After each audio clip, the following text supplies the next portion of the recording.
As a nation, the British have a love affair with Spain. 12 million people a year come to worship its sun-kissed shores.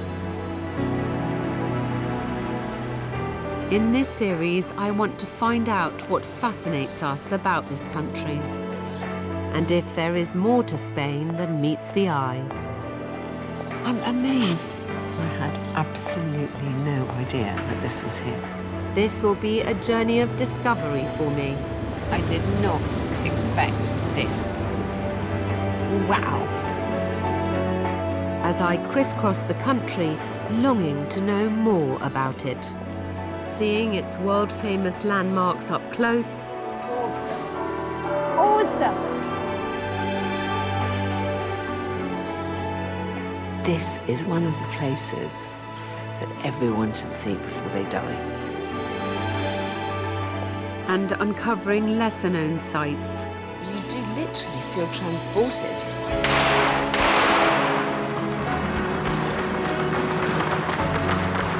As I experience this incredibly vibrant culture. It's pretty mad, isn't it? I think it's just one of those moments I'm never going to forget the whole of my life. There's nothing like this anywhere in the world.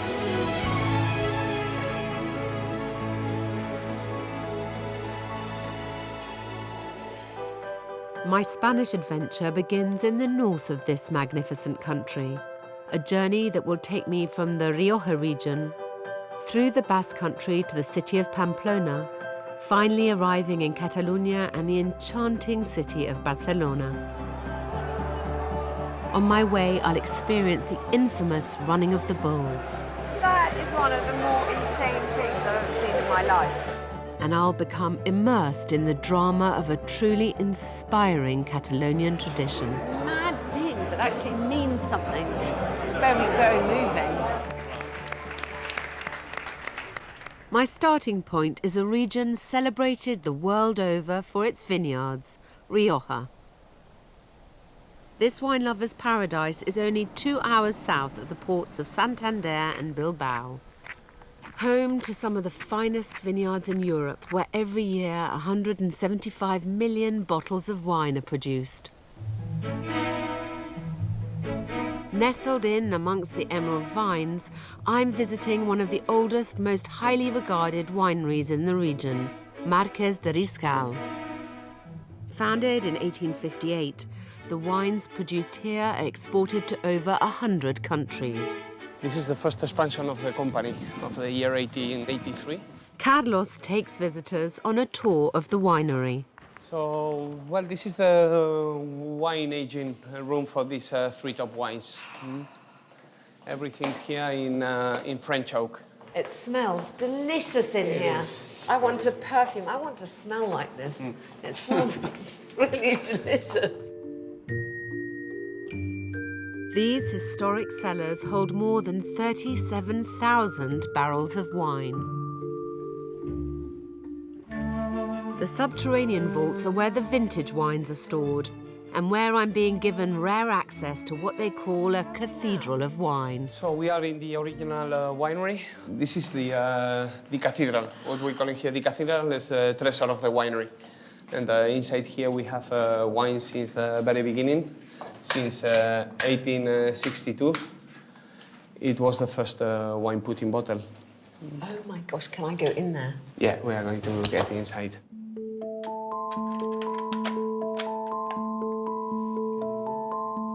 Wow. This is my kind of cathedral.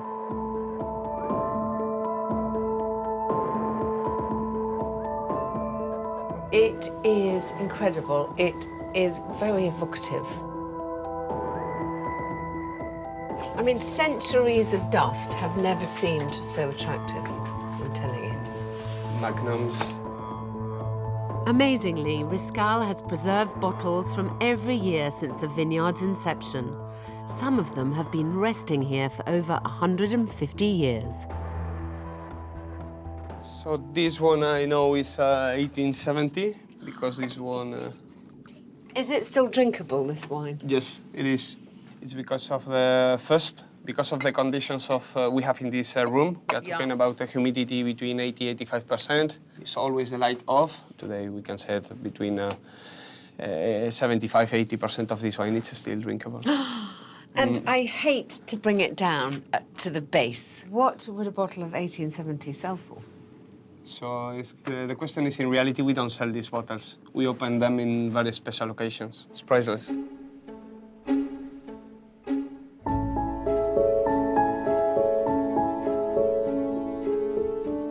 It's incredible that they have this repository of wine, which they never sell. They open on special occasions, but very few people see. And I'm here seeing it.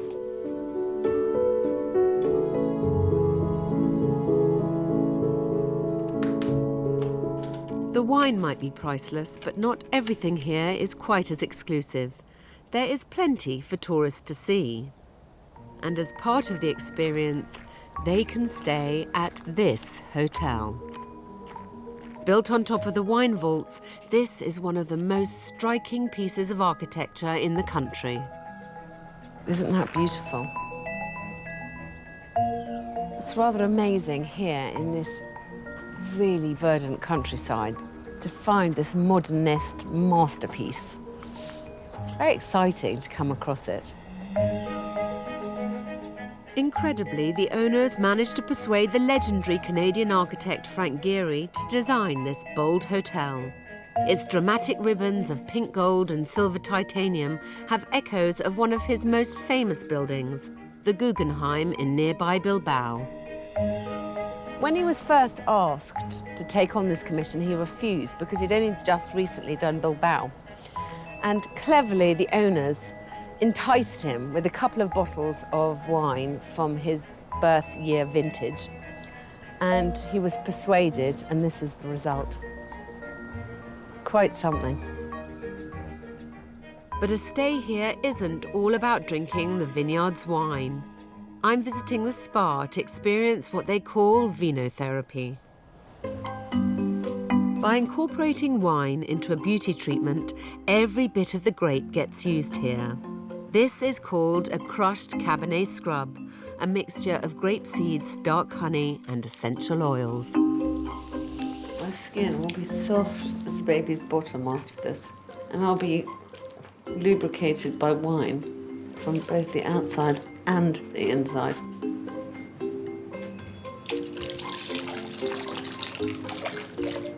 So relaxing.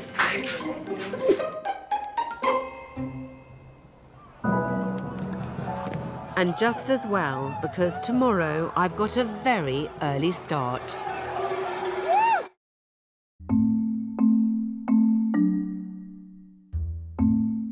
I'm in the north of Spain, in the Rioja region, famed for its vineyards. At the heart of it is the charming city of Logroño, a place that, in recent years, has built up quite a reputation for its food. You'll find several Michelin-starred restaurants here, but the quality of food is remarkable even down at street level.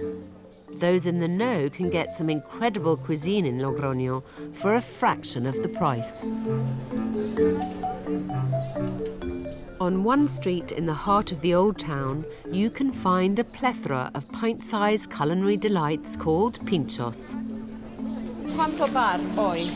Hoy aquí hay 73 establecimientos. 73 bars here today. I'm looking forward to this. Yum, yum. My guide Ricardo runs the association that the 73 traders belong to. Each one of them serve a different pinchos, which is a take on the more widely known tapas, but usually served on a skewer. Typically washed down with a glass of local wine, a wonder down this street is a bar crawl with a difference. What's this?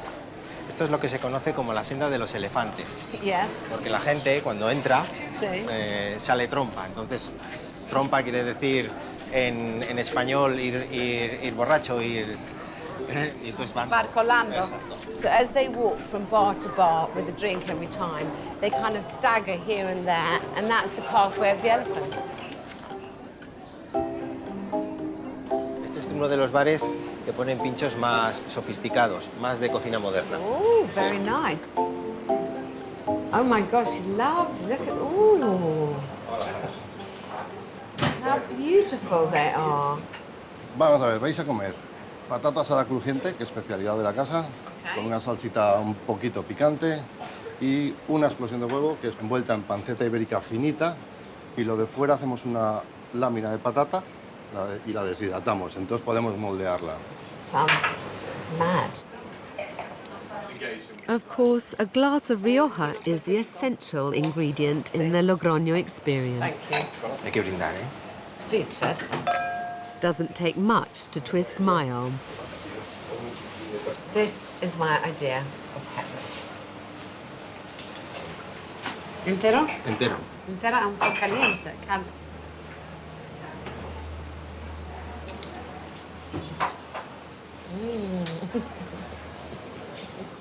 That really is an explosion of egg. Indescribable. Pete's having a sandwich on the motorway, let me tell you. It will cost you less than a service station sandwich too. Most of these pinchos are only €1 or 2. Se le inyecta la salsa Sí. y se come con piel y todo.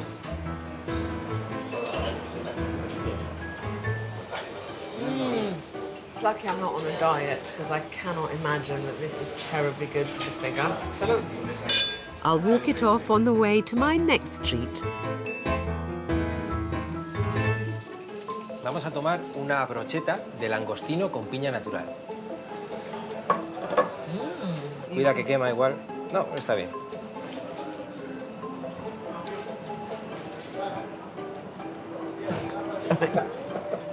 Sorry, but you know, I've got children. I'm used to doing it. Oh my God. I mean, it's 3 o'clock in the afternoon. I'm on my 3rd glass of wine. This is turning out to be a very good day. Suddenly, the elephant's path is making sense. Gente va a trompa y va de bar en bar. Va trompa. I like Va that. trompa, de ahí viene. Our final stop is a Logroño legend. Los cojonudos! But that means basically the dog's bollocks, because these are the best of the best. Este es el cojonudo. This is a typical Riojan pinchos with a trio of local ingredients: fried egg, chorizo, and alegría, which is a spicy chili pepper. Y entero. Oh my God. Si puedes. Okay. Okay. You first. Uf, está difícil. Venga.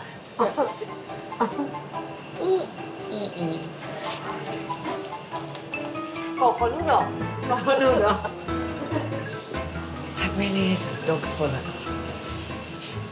Cojonudo. Salud. Salud. I mean, life really doesn't get much better than this.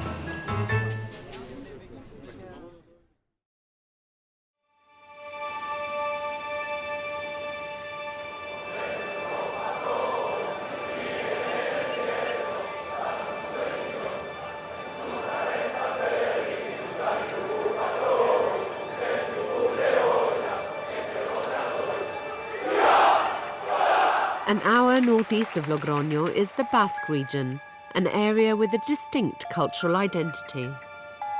Within it lies the city of Pamplona, home to one of the most controversial and crazy festivals on earth. Each July, 1 million pleasure seekers descend on this city for the raucous festival of San Fermín. They come for a week of music and merrymaking, but most of all for the infamous running of the bulls. It's pretty mad, isn't it? It's a deeply rooted celebration that's been held every July since the 16th century. It originated from the need to move the bulls through the city to the bullfighting ring. Today, it draws people from across the globe. There's a real party atmosphere. You can feel everyone's a bit nervous and quite excited. And possibly slightly drunk.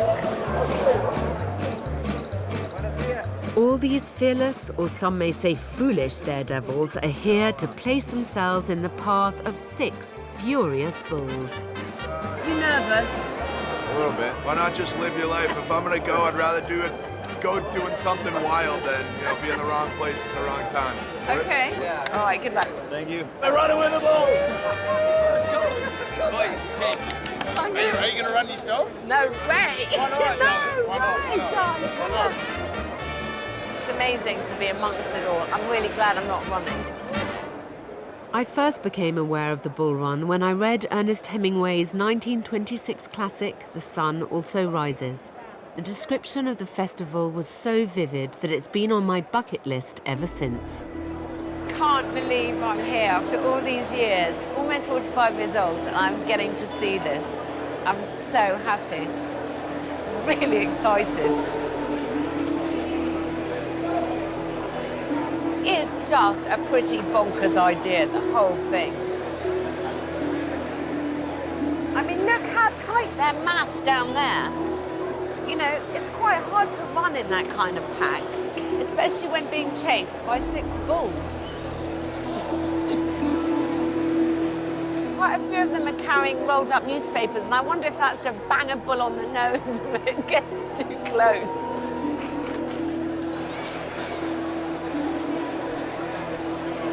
So exciting. This really is exciting.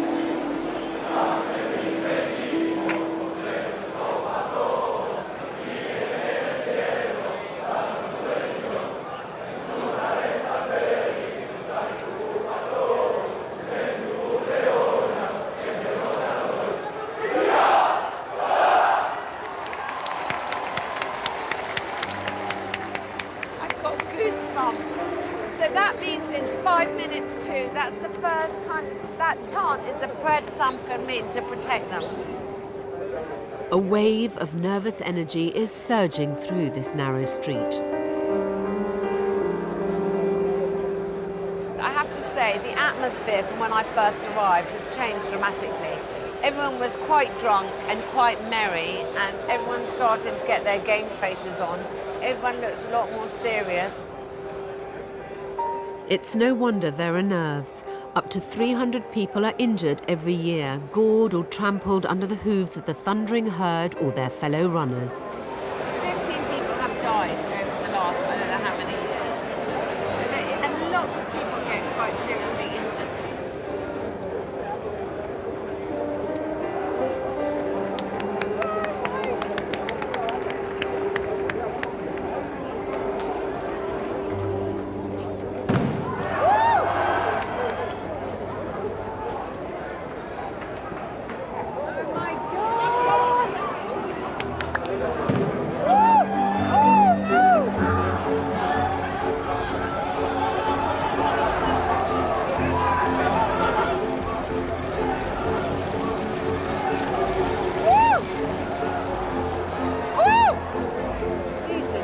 It's terrifying. Oh my God. It's over in the blink of an eye. The run usually lasts only 3 or 4 minutes. I've got goosebumps. I mean, that was so fast. God knows what has happened that end, but this end, someone fell over, and over at the top, look, someone's down there. It's not just the runners that get hurt.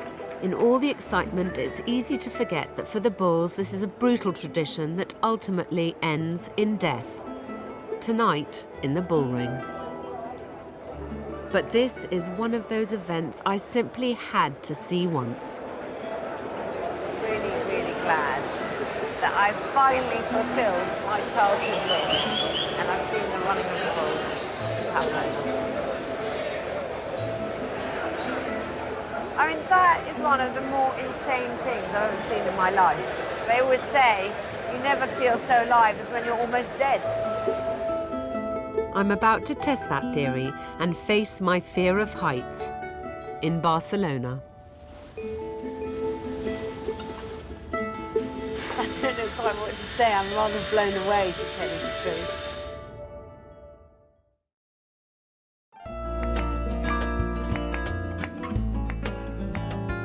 I've travelled east of the Basque Country and the madness of the bull run to the region of Catalonia. Like the Basque Country, Catalonia is steeped in history and tradition, and its people are fiercely proud and protective of their cultural identity. I've arrived at the jewel in its crown, its capital, one of the world's greatest cities. I love Barcelona, and I have ever since I visited it for the first time about 15 years ago. Barcelona is a completely enchanting city with boundless culture, fabled architecture, and sun-drenched beaches. I feel like this is a very vibrant and creative city. It's a city that allows you to be anything you want to be. It's long been a city synonymous with art and has inspired artistic luminaries such as Salvador Dalí, Pablo Picasso, and Juan Miró. But it's an architect who truly exemplified the Catalan quest for independence and innovation. His name was Antoine Gaudí. Gaudí's ingenious and whimsical creations are perhaps the most visible and famous art in Barcelona. What I love about it is his refusal to tread a well-trodden path. He went off-piste, let's face it.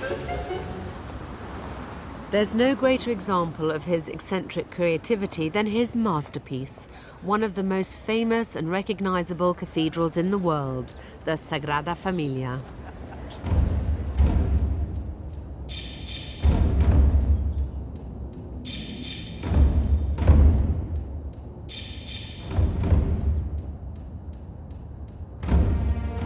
This wonder has been in construction since 1892.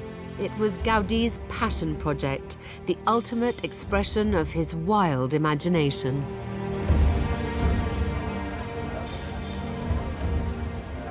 Every time I come here, I'm just overwhelmed by how over the top it is. It is so detailed and extravagant and bonkers. You don't know where to look first. There are so many things that I love about this building. When Gaudí died in 1926, only a quarter of the project was complete. By the time it's finished, it will have taken longer than the Egyptian pyramids to build. It's expected to be completed in 2026, at which point it will have been in construction for 150 years. That is, if it is completed in 2026, which many people doubt.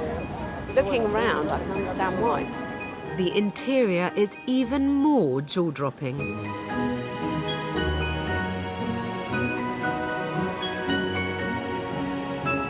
feels like a monument to man's ingenuity.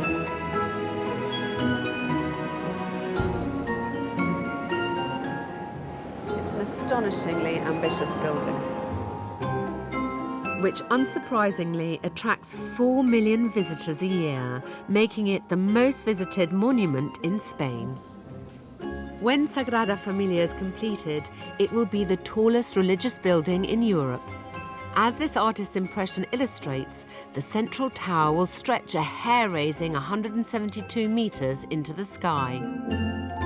And today, I'm honored to have been given real access to the construction of that tower. But it means confronting a real fear. I am, to say the least, not madly keen on heights, but this is the opportunity of a lifetime and there's no way I'm missing out. So, just have to get on with it. Architect Esteve is escorting me on my ascent. I'm Alex.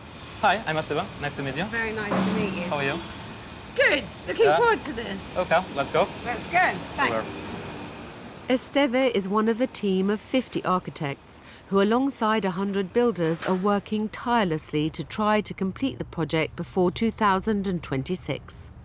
Much of the work happens at incredibly vertiginous heights. So now we are gonna go up till 30 meters. Awesome. Awesome. Just being able to see this so close. It's amazing. How high does this lift take us? Well, we're gonna go from 30 till 54 meters high. 54 meters. I can only imagine the weight on this architect's shoulders to realise Gaudi's extraordinary vision. But what is more terrifying to me right now is that I've still got to go up. This is not comfortable for me. Look at this! And this, Oh my God. yeah, don't look down. I'm not looking, don't worry. Oh my goodness. We're almost there. Oh my God. It's mad. Ugh.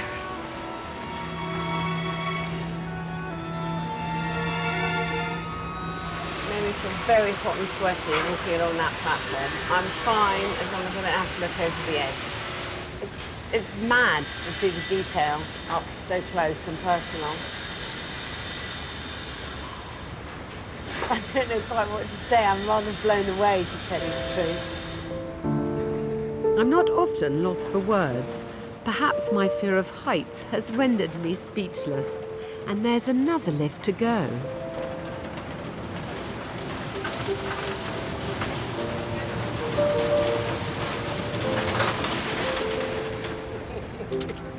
Oh, good.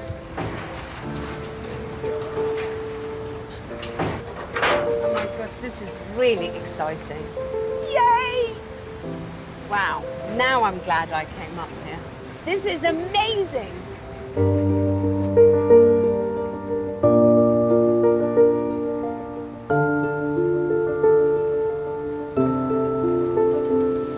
Well, as you can see, we are in the highest point now on the works.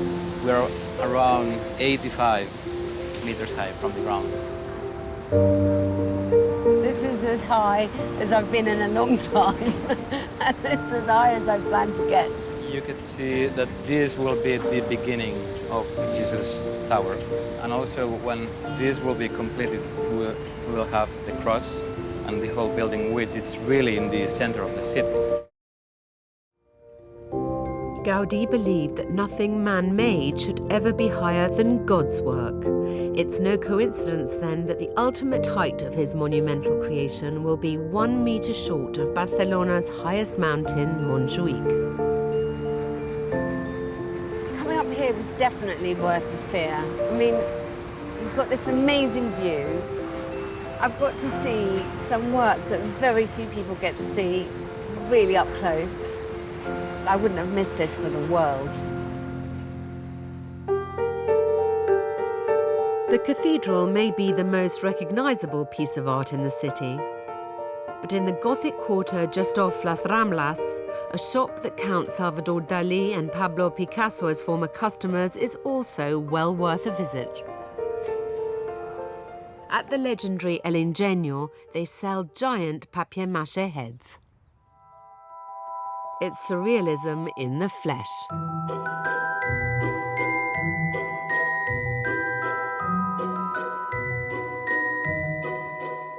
Beyond the myriad of masks and puppets lies a family-run business spanning generations.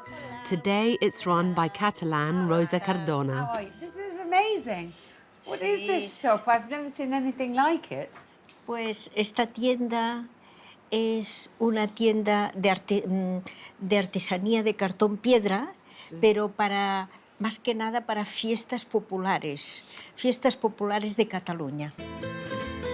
These giant heads are used in festivals that happen all over the region. So, how long has this shop been here in Barcelona? De 1838. No! Yo no estaba. Oh, Tenemos cabezudos de gente popular, pero también cabezudos grotescos. Where do you make these things? Ah, en el obrador. Okay. Hidden behind a curtain at the back of the shop is a dark, cave-like workshop where master craftsman Augustin methodically molds these weird and wonderful heads out of layers of papier-mâché. Hola, Agustin. Hola, buenas tardes. How long has Augustin been here? Sí. ¿Cuánto tiempo ha trabajado? 46, ¿no? No! Sí, 46. I mean, honestly, this man who's been working here for 46 years, it's like, I mean, in the cave, creating these mad products. It's an astonishing story. These heads that Augustin has devoted his life to take months to make. The largest ones, the giants, can cost up to 3,000 euros. ¿Quieres que te enseñe un Sí. cabezudo? Aquí tengo uno. Sí, por favor. Oh my gosh. I'm pretty sure that would make me feel very claustrophobic. Oh my gosh. It's really very odd, that is. Can you see me there? Where does she see from? From the mouth? I'm glad it's not me. I'm trying to... Oh. I'm not sure this is supposed to be happening. Un momento que esto no me acordaba que costaba.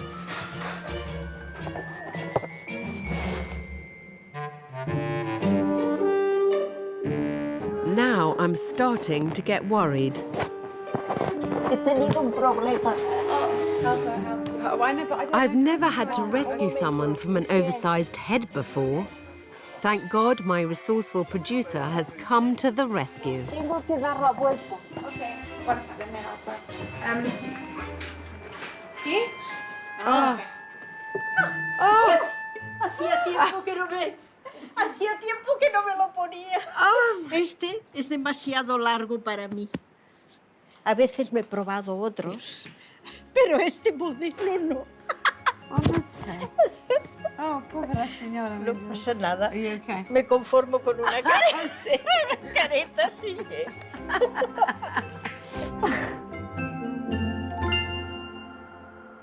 That was a surreal moment in a city that's no stranger to surrealism.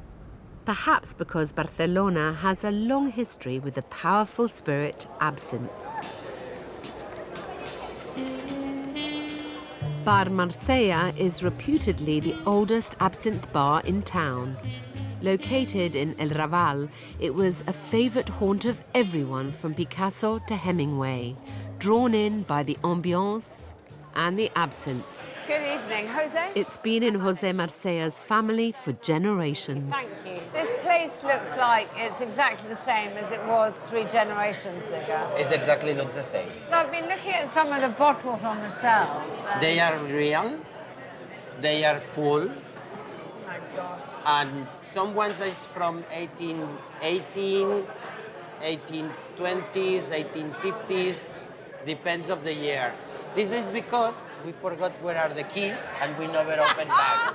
So it's very practical. It's just there because it's there. Marsella is timeless. 200 years of history hanging in the air. It's in the peeling paint, the dust-ridden shelves, the blackened mirrors and the chandeliers choked by cobwebs.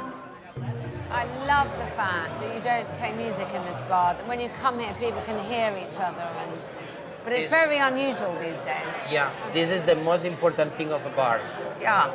The bar is a connection with the people.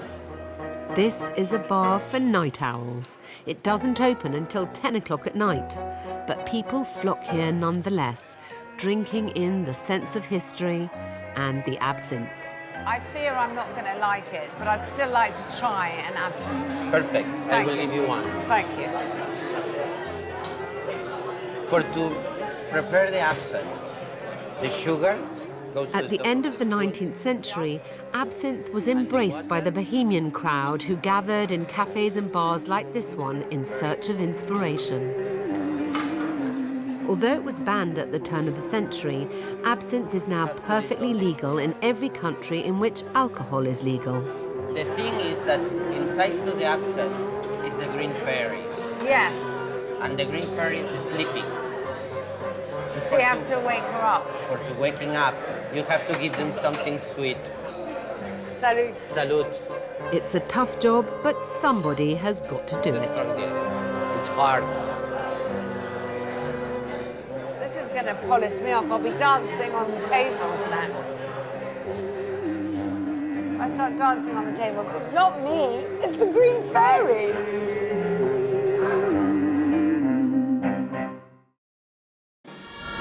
I've travelled to Barcelona in Catalonia, a region with a strong identity. In Catalan culture, nothing symbolises this more than the unique phenomenon of human towers. Wandering through Barcelona, it's a fairly common sight, even though it may look and sound like a medieval fair. Young or old, big or small, everyone is welcome in the human pyramid. Slowly and methodically, the castle builds up. It requires technical ability and daring, but these human towers are not just an exercise in thrill-seeking. Dating back to the 18th century, human towers represent the foundations of Catalan culture. I'm on my way to meet Eduard Parés, one of the organisers of the Castellers de Barcelona. Where does the tradition of human towers come from? It's a 200 years old tradition, special from Catalonia. It comes from a religion tradition. They try to simulate the cross of Jesus Christ, but with the pass of the time, we have avoided the religion sense, and today it's just a tradition, a Catalan tradition, that resumes what are Catalan people. Does it have a social value, do you think? What do you get from it? It's the collaboration, the solidarity, the team working. There is a motto to say what human towers are. Força, equilibri, valor y seny. That means strong, balance, courage, and common sense. The four words are very important for the Catalan tradition of Castellers. I'm going to join a Castell training session to learn more about this Catalan tradition. These local people gather for 3 hours, 3 times a week, to practice and perfect. I'm just amazed by how many people turn up on a Tuesday night just to do this. It's kind of an odd pastime, seems to me. They're all, I don't know. It's not what I was expecting at all. Venga, va, som-hi. It's a combination of balance, strength, and clenched teeth concentration, with a healthy dose of bravery and trust. It's way more intense than I had anticipated. There are 3 definite parts to a castle: the pinya or base, the trunk, and the pomme de dalt, the crown of the castle. 2 structures, the 4th structure here, and 3 structure here, to make the 7th structure. Always a child that gets from this part and the other for the other part. The very last person to ascend is the Anchaneta. Agile and light-footed, this nimble nipper clambers up the tower and raises an arm in the air when he or she reaches the pinnacle.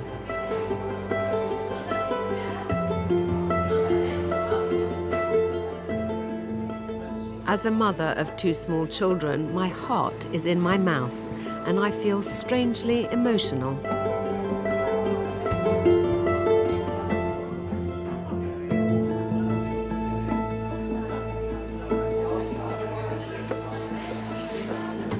Children are the very courageous people.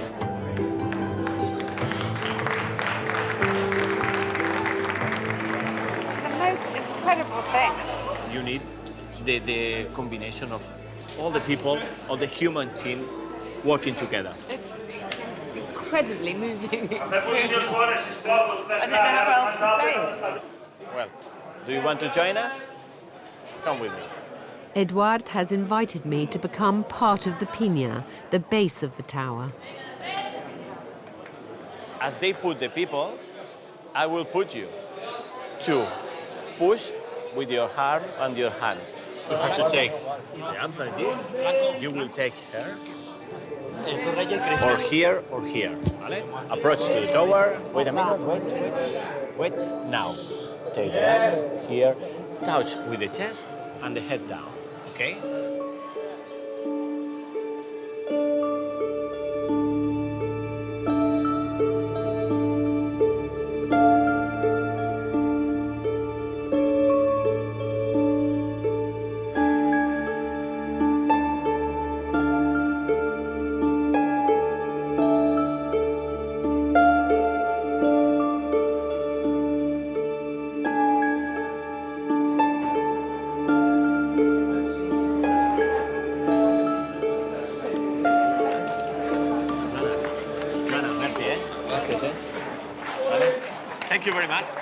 by joining us to a piña.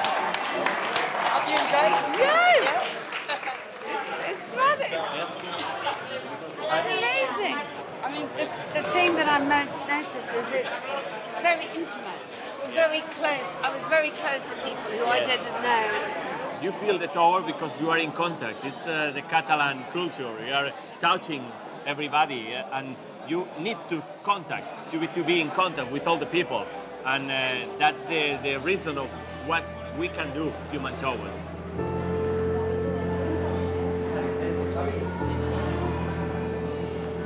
That was the most astonishing, affecting, and humbling experience.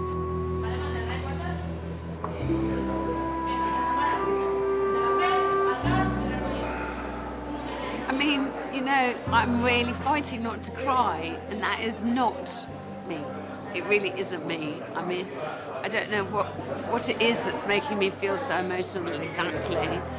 But I think it is just unusual, this level of trust and this level of commitment and this mad thing that actually means something, though. It's very, very moving. And when I was part of it, you just do feel like you're part of something bigger than yourself.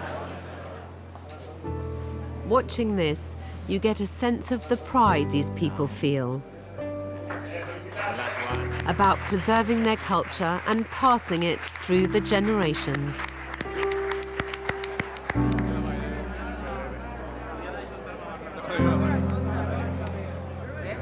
I think it's just one of those moments I'm never going to forget the whole of my life. The day that I came and saw this happening here. This experience perfectly encapsulates everything I've seen on this first leg of my journey.